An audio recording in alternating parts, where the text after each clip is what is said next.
Es una mirada con poesía y casa. Empieza con una visita en La Bañeza, con un viaje desde Astorga, con libros y en buena compañía. Desde primavera a otoño siempre pasan muchas cosas, pero para Antonio Colinas ha sido el tiempo que ha tardado en estrenar casa, que no museo, disfrutarla, compartirla y convertirla en ese espacio en una forma de vida, proyecto y futuro. Visitar la Casa de la Poesía de Antonio Colinas en La Bañeza, visitarla con Miguel Ángel González, archivero diocesano, y con su amigo Antonio Odón, que ha dejado ideas por cada esquina, es privilegio añadido cuando el anfitrión es además el protagonista de esta mirada. Mirada con Antonio Colinas. Él nos enseña, convertido en primera persona, la que ha sido su obra y su propia historia, su particular desnudo en imágenes y palabras. A todos, esta es una casa que se sustenta en lo que ha sido mi fondo literario, creativo, de traducción, de periodismo, pero es una casa para todos y simbólicamente aquí está también representada la otra poesía y toda la poesía, ¿no? Ya desde esas citas que tenemos en esa escalera hacia la luz del conocimiento, que nos explica muy bien qué es la poesía. Vivimos en unos tiempos en que tenemos que volver quizá a los conceptos, qué es la poesía, qué es el pensamiento, qué es la política, qué es la vida. Y la poesía está muy bien explicada en esa escalera. Y es la luz del conocimiento, ¿eh? Y sucedió otra anécdota muy curiosa. Cuando habíamos puesto ya el cartel, yo traje este cuadro, que es de un pintor de Ibiza, Leopoldo Irriguible, que fue el primer psiquiatra de Ibiza. Fue psiquiatra y se titula Escala hacia la luz. Y entonces, cuando traemos el cuadro y yo lo miro detrás, ponía escala hacia la luz. Yo tenía en mi subconsciente ese. Entonces, esta escalera es importante porque la gente, cuando empezamos con esto, decía, pero ¿qué es la poesía? ¿Para qué la poesía? Y entonces el que suba esta escalera llegará arriba sabiendo un poco más de lo que es la poesía, lo que han dicho los poetas de todos los tiempos. Si no os importa, subimos un poquito. Hay algo que me ha llamado la atención. Huyes, yo creo que conscientemente, de llamarle museo. Bueno, no contábamos con que esto fuera un museo. Es también un centro, estaba concebido como un centro de investigación para el que quisiera investigar. Es el depósito de mi biblioteca, de un tercio de mi biblioteca y de dos grandes archivos. Pero claro, a medida que iban haciendo el montaje, que recibíamos opiniones de los que fueron comisarios, pues acabó siendo también un espacio expositivo. Un espacio que de esos 60 años de actividad, de vida y obra, que partiendo, claro, de estas raíces que están aquí, en La Bañeza, pero también, como yo digo, en las laderas del Monte Teleno, en ese noroeste que va ya del Bierzo, en la actualidad, hasta las sierras de Salamanca.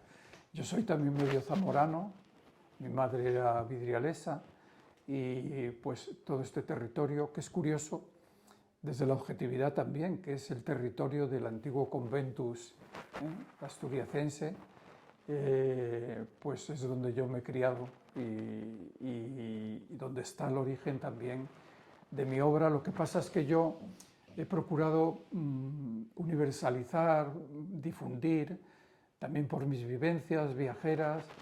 Como decía antes, yo no he ido donde he querido, sino donde la vida me ha llevado. Todo eso marcó también mi obra. Y bueno, es muy importante también en esta obra los 22 años que viví en el Mediterráneo, los 4 que viví en Italia. Por tanto, siempre con este sentido, esta casa con ese sentido abierto a todos.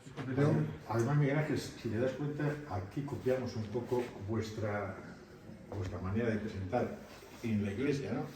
Sí, los altarcitos. Los atriles con Los altarcitos. Estos Sí. Altares con los Aquí hay personajes. una cosa que sirve para la Bañeza y para Astorga, que no sé si sabéis. Que Lope de Vega estuvo en Astorga y en la Bañeza. Sí, eso un lo chaval. claro. Este es un artículo del abuelo de María José, Sí. Salvador Ferreras Sí. Mansilla. Ellos a los 14, dice aquí, Sí, con 14, 15 años. No, 15 ducadas, Sí, que era como una huida que se tuvo ahí. con un amigo. Sí. Entonces no se sabe por qué vino, llegaron hasta Astorga y dieron la vuelta, estuvieron aquí, entre ambas aguas y todo por los biógrafos está probado, ¿no? Ya. Dice que llegaron, dice por el valor entonces que tenía el dinero, compraron una mula, alquilaron una mula en Segovia, Pasaron a la Bañeza a la Bañeza y a Astorga, arrepentidos de la revolución por verse sin el regalo de sus casas, determinaron volverse por el mismo camino que llevaron y en Segovia fueron detenidos y reintegrados a sus hogares. La Casa de la Poesía, la Casa de Colinas, me ha dado la impresión de que es un desnudo integral. Yo he visto nada más entrar el Teleno, el río, el monte y Petagonio. Así es. Sí, es un viaje al origen. Por eso este edificio tiene una carga simbólica, una lectura simbólica muy importante, ¿no?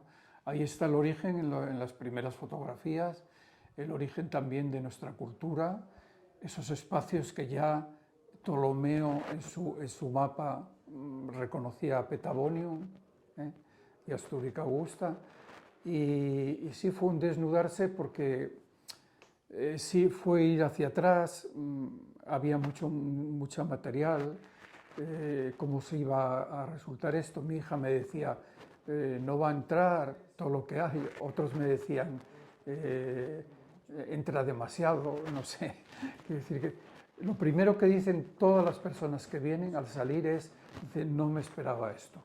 Quizá pensaban que esto era una sala con unos cuadros y unos libros, y este libro tiene esa significación, esta casa tiene esa significación simbólica.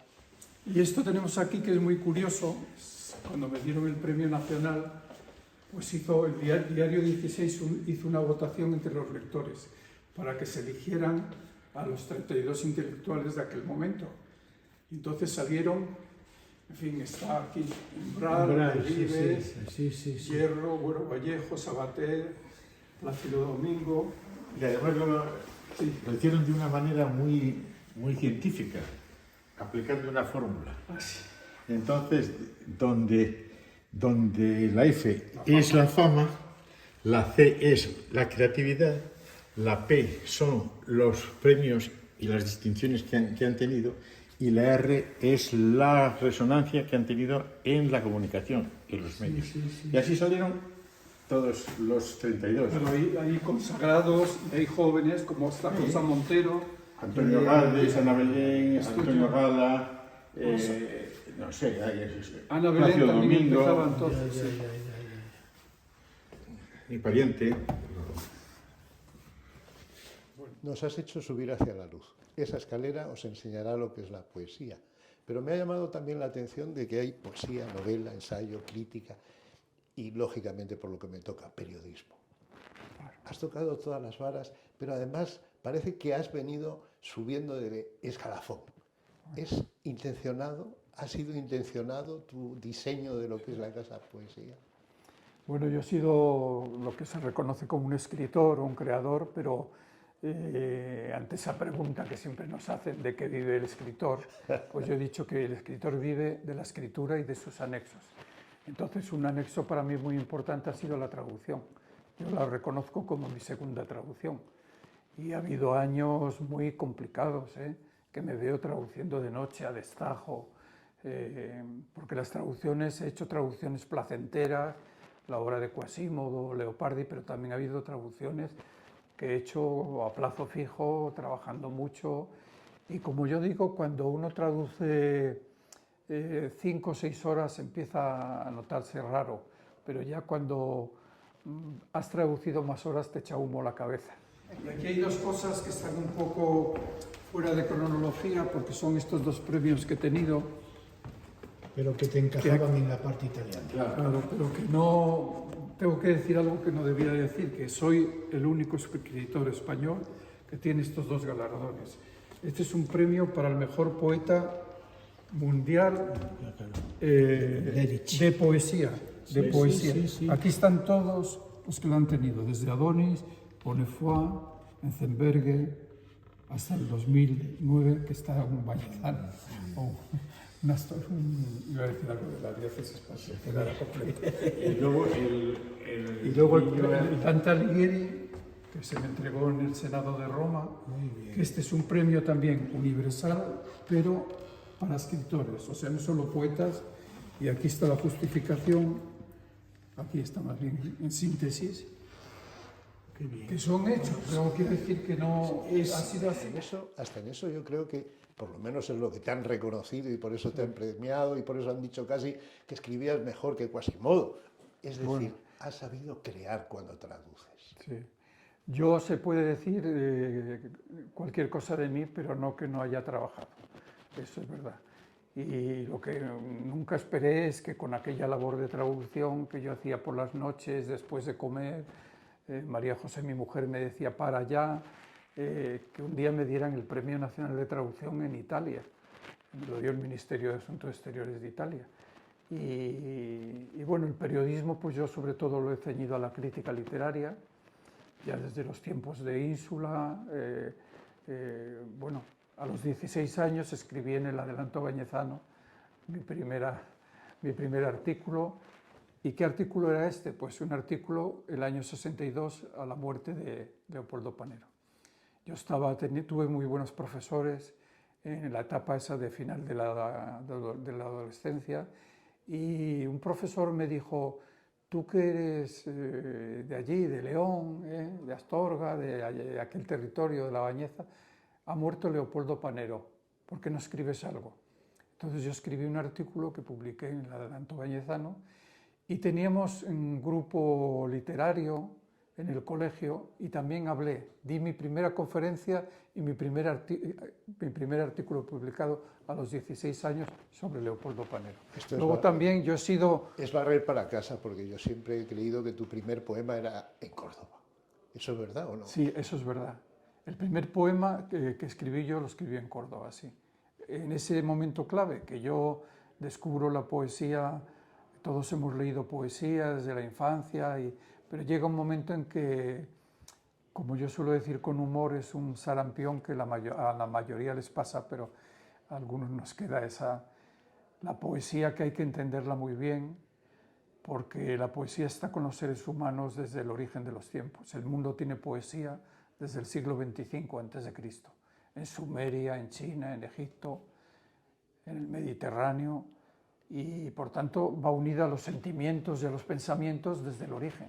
A mí sobre todo me han interesado siempre las místicas universales, ¿no? Por supuesto la nuestra. Sí. Entonces hemos hecho este Oriente-Occidente con los viajes pues, a China. El primer viaje que hago a China fue invitado primero a Corea, por una fundación budista. Pues aquí está la cartela en la Universidad de Seúl. Sí, y el primer viaje que yo hago es para un encuentro en favor de la paz mundial en Corea del Sur, que la organizó una fundación budista. Y había cristianos también, se dieron premios a toda la religión. Es curioso, no sé si lo sabes, Miguel Ángel, que Corea del Sur tiene ahora el cristianismo la primera religión. Ha superado al budismo. Bueno, todos los cristianos. Sí. Fíjate tú, aquí pasan peregrinos muchos. Sí. Por Astorga, yo les pregunto dónde son. Corea, claro. Como yo no tengo una fijación mucho de eso, para mí todos son como chinos. Dices chinos, pero después les preguntas si son o filipinos o coreanos y de Corea del Sur muchos. Sí, una de las grandes, de las cosas buenas que tuvo el camino de Santiago es que pasó a ser, de ser un camino de la cristiandad a ser un camino universal de la espiritualidad, del universo. Ahora mismo pues, te vienen budistas, te viene gente de... Pues pero vas por la noche en el tren o en eso y ves la mayoría de los pueblos con una cruz iluminada. En vez de una cruz en el campanario de la iglesia, Bueno, estos son los tratados de armonía, que son el último libro que he hecho, el libro sobre China. Cuando volví del primer viaje, volví en el avión y empecé a escribirlo. Claro, Esta es la visión portuguesa, la edición portuguesa. Los tratados. Se puede ser poeta sin pasar por Córdoba, Madrid, París, Milán, Bérgamo, Ibiza, Salamanca y La Bañeza. Bueno, eso hay que responder cuando se nos dice el poeta nace. Yo creo que el poeta nace y se hace. Nace con unas ciertas condiciones, pienso yo, pero desde luego es muy importante el que el poeta se haga. ¿Cómo se hace el poeta? Por supuesto, con una formación, con lecturas. Yo ahora a los jóvenes les digo, tenéis que leer de todo, tenéis que leer a los clásicos también, con los viajes, con otras formas del arte. Aquí tenemos también nuestra relación con la música y con el arte. Es decir, el poeta nace y se hace también con los viajes. Que el viaje para el ser humano, también pienso yo, es doble, ¿no? El viaje es el viaje físico. Tuve que ir a Milán o tuve que vivir el Mediterráneo vivencialmente, pero también el viaje es el viaje interior, ¿no? Y ese es quizás el que te lleva al Extremo Oriente. Eso es lo que me lleva a Extremo Oriente. Yo el viaje interior porque el viaje es el viaje físico, uno va de aquí para allá en la vida, los viajes turísticos, pero hay ese otro viaje interior que es el que nos sirve para llegar a conocernos a nosotros mismos. ¿Y ahí que ayudan esos profesores de los que hablabas, primero de la niñez, pero luego ya, digamos, esos que te influyen de verdad? Estoy pensando ahora, por ejemplo, en Alexandre, en María Zambrano. Sí. Yo he tenido que reconocer a Alexandre como uno de mis maestros porque yo lo conozco cuando llego a Madrid a los 18 años y lo conocí hasta su muerte, en una sincronicidad que los días en que él enferma, yo estaba en Madrid y estuve en su funeral, leí ese poema en el momento del cementerio, pero también reconozco como otra maestra María Zambrano. María Zambrano, yo he escrito un libro sobre ella en el cual mi hipótesis es que hay una tercera María Zambrano. Hay dos María Zambranos que conocemos todos, la María Zambrano, alumna predilecta de Ortega, la María Zambrano republicana, pero hay también una tercera María Zambrano que yo he sacado a la luz, que es la que aparece en su epistolario, en la entrevista que yo le hice, en la María Zambrano interior. Y eso ya se ve muy bien incluso en su largo exilio, ¿no? Cómo ella va evolucionando más de lo ideológico a lo metafísico, digamos. Entonces, cuando vemos esta María Zambrano, o cuando dice, no sabemos si como una broma o una gracia, dice, yo siempre viajo con el catecismo de mi infancia. No sabemos, yo lo hablaba esto con los zambranistas y dice, bueno, son gestos, me decía Rogelio Blanco, ¿no? Son gestos literarios, gestos. Digo, no, ahí hay una transformación de la persona, o vemos que ella va a misa en Roma, o visita la iglesia de los cristianos ortodoxos, rusos, en Roma, y bueno, ya lo que es su obra iniciática, pues nos pone de relieve esa María Zambrano, esa tercera María Zambrano. Esto creó mi hija 8 espacios y bueno, de acuerdo un poco con Toño, desestimamos el hacer esos 8 tiempos con textos, que no fuera una cosa, me lo decía Toño, no tenemos que poner mucho texto. Había que... Y se optó por una cosa... Sí, no, porque los textos a nivel expositivo no tienen mucha... Yo lo digo cuando hacen las edades del hombre, esos textos que ponéis, que eso no lo lee nadie. Poner una frase, destacar una frase o algo que sea lo que vea. Había que colocar bastante material y entonces decidimos que fuera correcto donde él había estado y sobre todo se trabajo y pudiera seguir creciendo. Crear un sistema para que pudiera los libros, las ediciones. Y esta edición tan rara que se nos quedó por la foto es la traducción al coreano de... Los críticos. Tienes una sala llena de tesis. Los críticos dicen, es un poeta de estética y meditación, anexión incondicional al pasado, el más puro de los novísimos, pero el único que elige un camino personal, conjunción entre literatura y vida, una vida a la que ilumina, dándole un impulso trascendente con resonancias simbólicas y metafísicas. ¿Qué impresiones recoges de todos los críticos? Es una opinión muy global. Por ejemplo, para mí lo esencial de esta frase es la fusión entre poesía y vida. Quiere decir que hay escritores o poetas que dicen, no, mi vida es una cosa, mi obra es otra, la separan. Yo esto no lo concibo. Para mí la escritura va unida a mi experiencia vital y mi experiencia interior. Por tanto, la crítica, siempre que sea positiva, pues ayuda mucho también el autor. Yo a veces cuando veo algunas de las tesis que se han publicado, veo que el crítico ve cosas que yo incluso no veía y que a veces te ayudan. A veces la crítica pues hay que explicarla también, porque te dice, el último libro de Antonio Colinas, sí, es valioso, pero es siempre Antonio Colinas. Siempre Antonio Colinas porque Antonio Colinas tiene una voz. El escritor nace con una voz y tiene que ser fiel a esa voz, y claro que todos mis libros tienen una unidad, ¿no? Hay algunos que dicen, no, Antonio Colinas hasta Sepulcro en Tarquinia. Después ya otros que dicen, no, cuando Antonio Colinas entra con la metafísica, con Noche más allá de la noche, con Astrolabio, o la última etapa humanista, ¿no? Más humanista, que están los temas de la realidad, la caída del muro de Berlín, temas a los que no he sido ajeno. Lo que pasa es que yo, el periodismo de opinión que he hecho es un poco solo ese periodismo que alude al medio ambiente, que la naturaleza es el gran tema de mi obra, y por tanto, pues, pero sobre todo yo he hecho la crítica literaria de poesía, y ya dentro de la de poesía extranjera. A Machado y a Juan Ramón, yo he querido que estuvieran los dos hermanos, porque ya sabéis que hay esta tendencia, Machado, Antonio, Machado. ¿Qué hubiera pasado si Antonio estaba en Burgos y Manuel en Madrid? Y también Blas de Otero para el centenario. Muy bien. Sí, que en realidad la poesía tiene que ser siempre hermanadora. Sí. Ahí tenemos una... Aquí esto, si quieres verlo. Aquí está de momento... Tus fondos. Bueno, pues yo feliz de que estén ahí. Porque estamos a la espera de fundir... A mí no me tienes que agradecer nada, soy yo el que te lo tengo que agradecer a ti. Fíjate que me cuesta, después de haber visto tu vida en esta casa, hablar solo de poesía.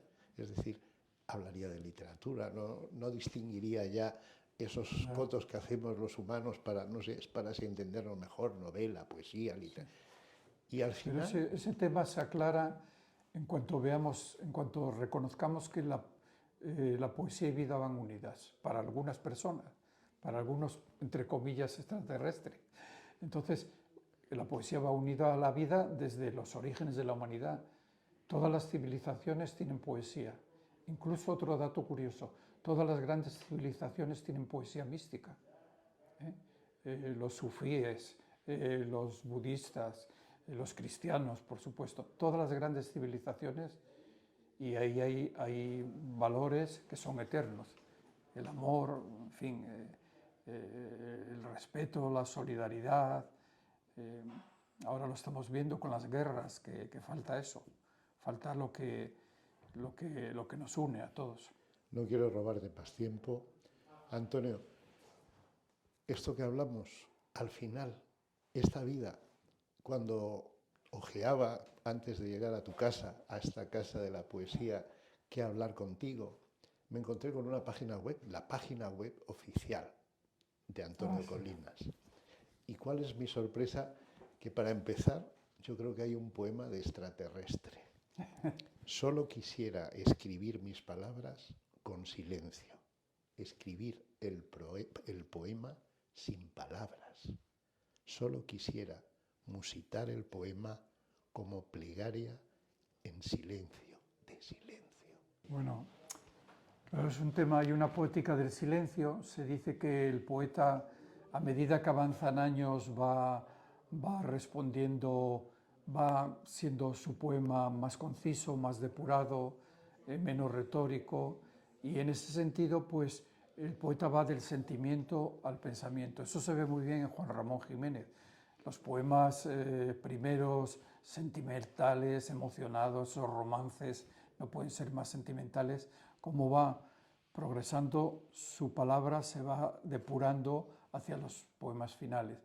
También en Antonio Machado empieza así, pero va hacia el pensamiento y se dice, no, es que Antonio Machado tenía pretensiones de filósofo. No, lo que pasa es que es esa marcha del poeta hacia el pensar en la poesía. Y por eso lo que piensa el poeta, son las preguntas que se hace el poeta, son las grandes preguntas del ser humano.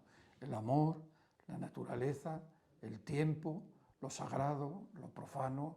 Esos grandes temas se repiten en toda la tradición poética. Antonio Colinas, que hable en silencio y que sean muchos los extraterrestres que vengan a conocer el desnudo que queda y que... Muchas gracias por venir a esta casa que está abierta para todos y sobre todo que en lo que acabamos de decir, que esta casa sirva para que la gente sepa de verdad qué es la poesía, que la poesía está unida a los sentimientos y a los pensamientos desde el origen. Felicidades.